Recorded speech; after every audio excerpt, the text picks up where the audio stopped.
As for ascending devices, or climbing a rope, we have the chest crawl, or ascenders. The crawl is actually the Pexel name for an ascending device. Because this is my singing rock harness, this technically isn't the crawl, but it's still an ascending device, or a chest ascender.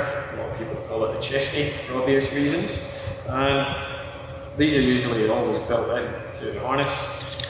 It's just a simple can there with some teeth. Stick the rope in, flip it shut, and that's what helps you climb the rope and be supported there. Now you're still going to need something to help you pull yourself up the rope, and that's going to be a hand jammer. This is Pexels. Technically it's called an ascension.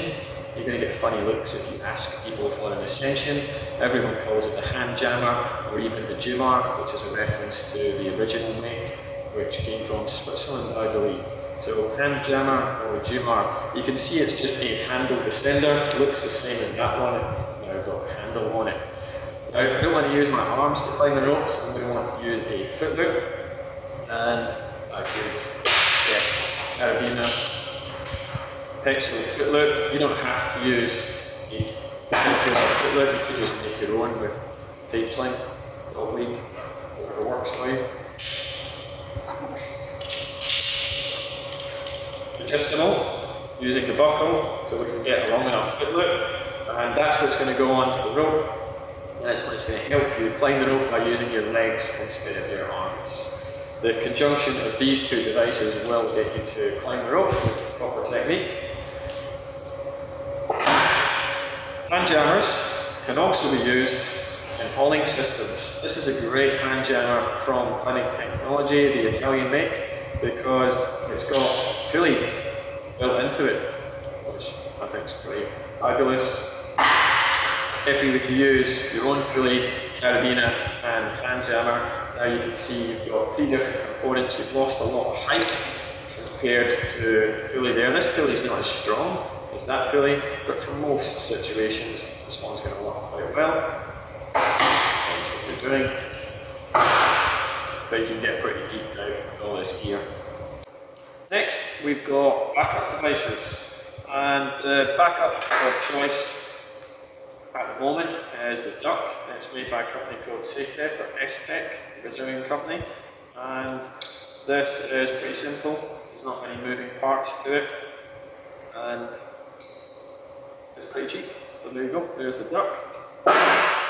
Now the ASAP, going back to Pexel, is a fall rest device. Technically that's going to be attached to your fall rest point on your sternum or on your dorsal if you're that way inclined. And this has a lot more moving parts to it. It's a lot more expensive. It's not going to work for every different scenario because it's got this fall rest lanyard here. Hot work could affect the function of this if we get any sparks going into there.